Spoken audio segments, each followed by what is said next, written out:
So I've been through a lot of challenges in life, but one really sticks out. And it takes me back to high school again. I was at Eleanor Roosevelt High School. I was in the ninth grade. And I was in the library working on a project, and I met a guy. He caught my attention, and we started dating, and we fell in love. And most people, when they date in high school, they move on to date other people. Well, not us. We actually went ahead and got married. And I thought that it was going to be a happy story, a happy ever after. But we ended up growing up and growing apart. At the same time, I started my pole and central dance studio.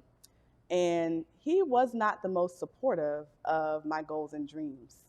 And as a matter of fact, he would say some of the most demeaning things, that my business would never amount to anything. It was nothing more than an expensive hobby.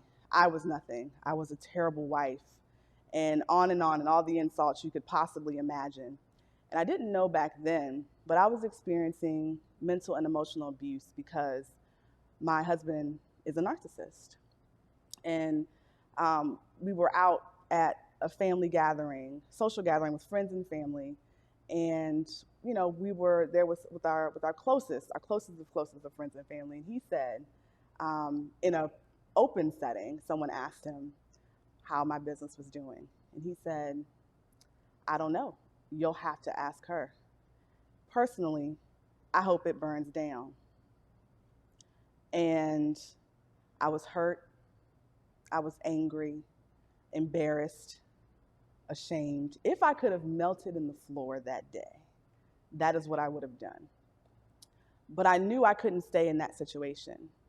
I knew that there was something out there that was better for me. And then all the questions started to come. How would I move on? How would I tell my family? Where would I live? How did I get here? Someone seemingly so successful on the outside. I had a six-figure job, a multi-six-figure business, but on the inside and behind closed doors, my life was a hot mess.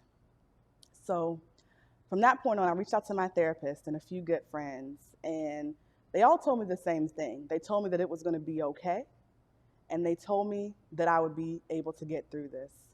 And so I went ahead and I divorced my husband. I started three more businesses, and this experience taught me something really important.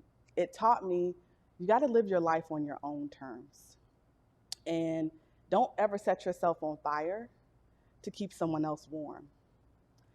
And in that moment, I knew that I would be able to do this. And so it's just really important for you to be able to stay true to yourself